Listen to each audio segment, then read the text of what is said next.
So what's up with rest strokes versus free strokes? And if you're a beginning player, which should you work on the most? Well, I'm Alan Matthews. I would like to suggest that you should just completely dispense with rest strokes, meaning totally ignore them until after you have already mastered and really ingrained good free stroke technique. And in this video, I will tell you why that is. So just as a quick review, a free stroke is whenever you play a note and it comes up, your finger comes into your palm or it comes into the air. A rest stroke is whenever you play and it actually goes into the next string. Your right hand finger goes into the next string. So these are the two things, right? Well, when we play arpeggios, and arpeggios are finger picking patterns, right? Arpeggios use a particular kind of technique, and that's free strokes. So they make up probably 80% of everything that we do in classical guitar music, and they are free strokes. The arpeggios are. So that's the most, as far as high leverage practice, really mastering your arpeggio technique, your right hand technique of just playing with your fingers is going to be your highest leverage practice. Like, you'll get the most bang out of that buck because that's what most of classical guitar music is made out of. So the reason that we use rest strokes in music is for scale passages. And so scale passages make up a smaller percentage of, some pieces obviously are going to be weighted one way or the other, but overall they make up maybe 10% or so of, maybe 10 to 15% of the music, of what we're actually doing. So the rest strokes are used less than the arpeggio technique. Well, we can also play scale stuff, the exact same stuff that we would be playing with the rest strokes. We could play that with free strokes. So instead of a rest stroke, we can just play a free stroke. And you can actually work it to where there is a difference in sound, and rest strokes are beautiful. I love rest strokes. You can get much of the same richness and the same fullness of the sound from a free stroke, especially if you let your tip joint collapse when you play. You can get a very warm, beautiful sound.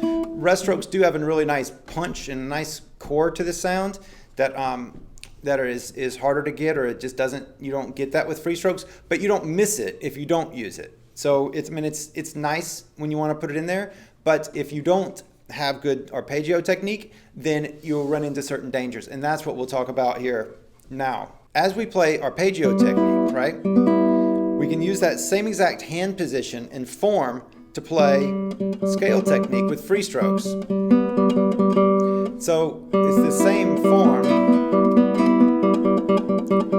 Your hand doesn't have to move. But if you go to a rest stroke, then you're going to end up moving your hand to more or less extent. It's a different technique. And so your form and your position and your hand, all this is going to be different. So what happens is, if you're not adept, if you're not really ingrained with your arpeggio technique, then what happens is that once you go to rest strokes, you don't come fully back to the right position, to the best position for your arpeggios, and then you end up compensating by bicycling, letting this finger come up at the knuckle here, and the sound gets tinny or something like that, but then you can do, and you actually increase the amount of tension in your hand by going back and forth between them. If you don't have a really habitual, automatic, this is how I play arpeggios, and if I just don't think about it and I just put my hand on, then it goes that way. If that's not ingrained well, and then you start trying to go back and forth, it's going to be compromised on both ends. Your rest strokes aren't going to be as good as they could be. Your free strokes aren't going to be as good as they can be. So my recommendation is to completely ignore rest strokes until after you have really mastered free stroke technique. So just put it aside for a couple of years and just know that, yes, it's down the road. It'll be great when you get it. As far as your quickest and best progression to where you'll have the best technique and the best growth curve over the big picture, over the long term, over the next 5 years, spending the next couple of years on just free strokes and just ignoring rest strokes altogether is going to bring you, says me, a better result. Now also, people do a thing where you play the top note of an arpeggio pattern with the rest stroke. And again, it gets your hand moving around like this. You can still do it without that.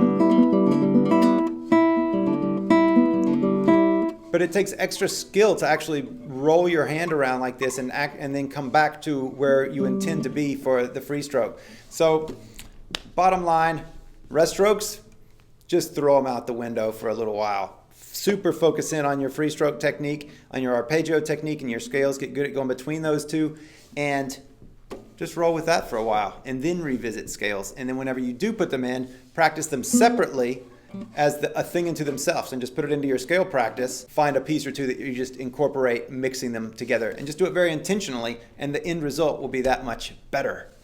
Hope you enjoyed that. Please subscribe to this channel. I look forward to seeing you soon. Bye.